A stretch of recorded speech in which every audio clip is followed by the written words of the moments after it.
Welcome back to day 26. I got in 7 films. Pretty prolific day of watching movies. I thought I was running out of gas, but uh, it just happens. You feel like watching stuff, but yeah, I got in a bunch of titles. Here's a release. First up is a release from Cauldron Films, which is the Abracadabra.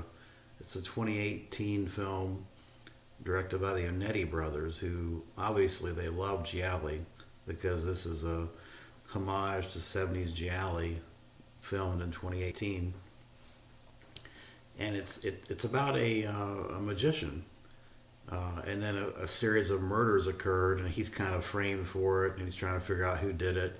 It's a short watch. It's 70 minutes. It's good. It's a little difficult to follow. It's kind of got a dreamlike quality to it, but I liked it. I give it a 7 out of 10. Definitely, if you haven't checked out Cauldron Films, they're releasing some good stuff.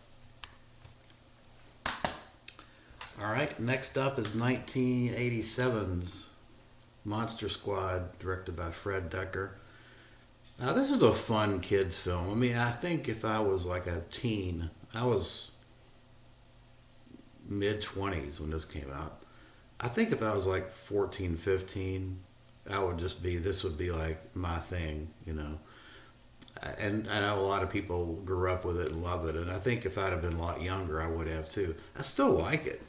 I mean, it's great to see a film bring back all the classic monsters. You've got Creature from the Black Lagoon, Dracula, Frankenstein, the Mummy, Wolfman, and of course you've got kids interacting with the monsters. It's fun, no doubt about it. I liked it. Uh, it's not anything that I just. I mean, again, it's not. It's something that if you didn't grow up with it, it probably isn't going to resonate with you as much as it normally would. Fred Decker is an interesting guy. Of course, he did Night of the Creeps and then RoboCop 3, but that's about it. I'm not sure why, but yeah, this is Monster Squad. It's no special features on this release. Somebody needs to do like Arrow, or somebody needs to pick this up and give it the old Arrow treatment. But yeah, I give that a 7 out of 10 for Monster Squad. Next up, I'm trying to make sure I don't miss anything. I guess we'll do that. Color Out of Space. I rewatched this. This was the subset pick for the day. Nicolas Cage and Richard Stanley, who I love Richard Stanley as a director. Great to see him back in the helm. This is an H.P. Lovecraft story, which basically a meteorite falls on this farm property, and Nicolas Cage and his family start acting weird. A lot of weird goings on. You got Tommy Chong in this. I mean, it's crazy stuff, but it's well acted, and I think Nicolas Cage, who he gets, you either love him or hate him. There's no in between. I think with Nicolas Cage, particularly when you get the nutty Nicolas Cage. I like the nutty Nicolas Cage, and I think he was just nutty enough and entertaining enough. He wasn't. I don't think he was overboard in this one, but it's a great story. It's a great adaptation of of H.P. Lovecraft. Yeah, I mean, you could nitpick. I think some of the special effects might be maybe a little too CGI-ish, but I thought it was a good film. I liked it a lot, and I give it an 9 out of 10.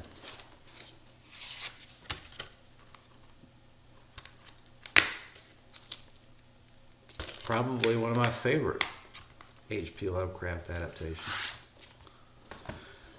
Okay, next up. Oh, let's do this. 1981's The Devil. Whew. Man, if you have not seen this, you need to see it. Another Asian crazy witch film.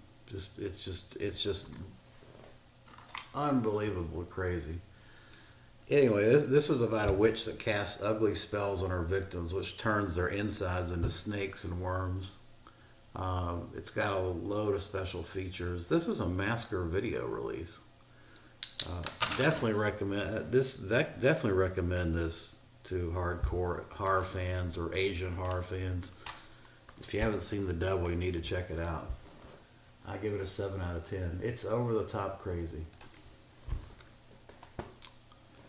How they got some of those actors to do what they did with the worms in their mouth, and it's pretty gross. Um, Next up is VFW, which is a first time watch for me. Heard a lot about it. Joe Begos is the director. He also did The Mind's Eye, which I think I like that a lot. And I liked Bliss. I thought Bliss was good.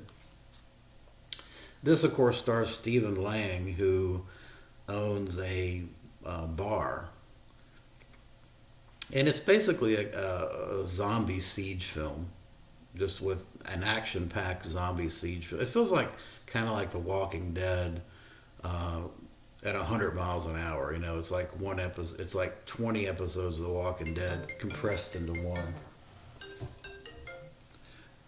Very good film. I enjoyed it a lot. I give it a 7 out of 10 as well, I think.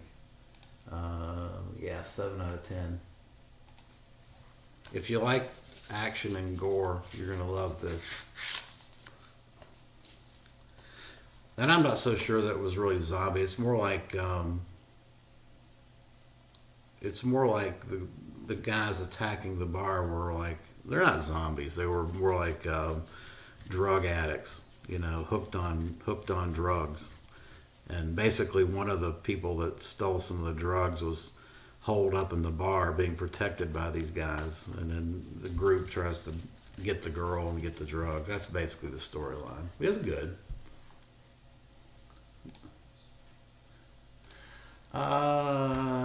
Yeah. Next up is Under the Skin 2018. It's hard keeping up with all these different watches. Under the Skin 2018, and this is a second time go round watch for me on this one. A bizarre, mesmerizing film. If you haven't seen this, I recommend this as well. Um, it's a hypnotic film. It's about an alien. It's directed by Alien. It's back. Jonathan Glazer directed this, and he did Birth. I know he did Birth. But yeah, Scarlett Johansson plays this alien. And the alien is luring these men into her lair, which has this pool. And the pool just kind of sucks the life forces out of these humans, these guys. And I guess it's for the purposes of the alien. It was never really clear to me what all that was about, but she basically is a conduit for this alien force or group that needs human bodies. The life force from the humans just gets sucked out into this pool. Very interesting. It's got a pretty downer ending. It's a downer ending, I think, but it's a fascinating watch and beautiful to look at. Great photography. I definitely recommend this. I think I'm at the 7. Actually, I gave this a 9 out of 10. I liked it a lot more the second time around. Okay, let's see. No, yeah, let's see. Let me give this. I'm kind of liberal with my ratings on this day. I don't know. Usually, I don't give out many of those.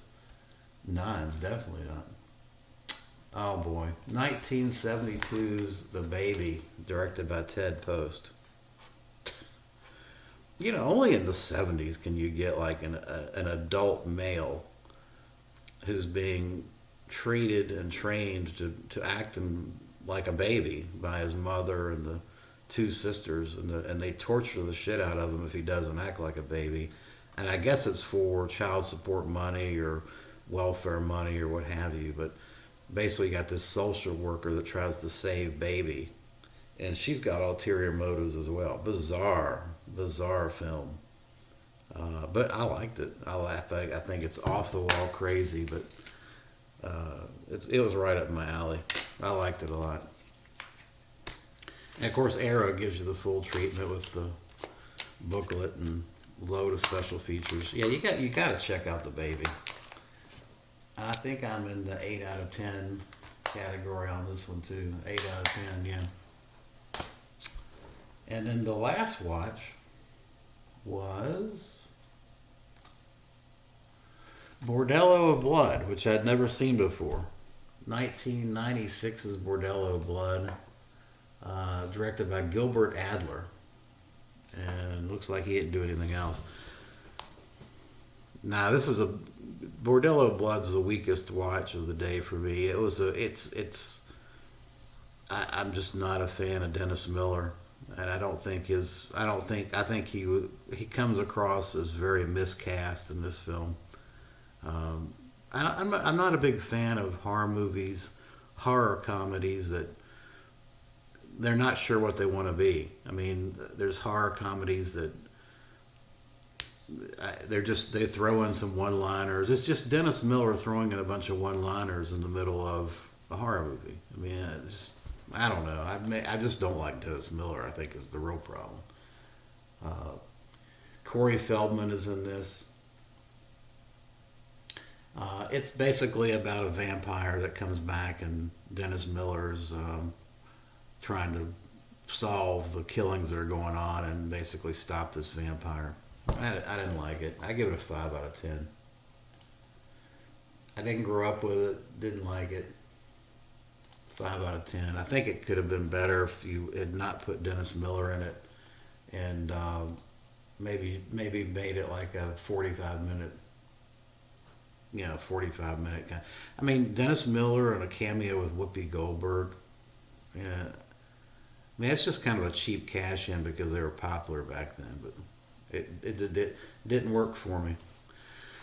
All right, well, that's going to do it for day 26, and I appreciate you watching.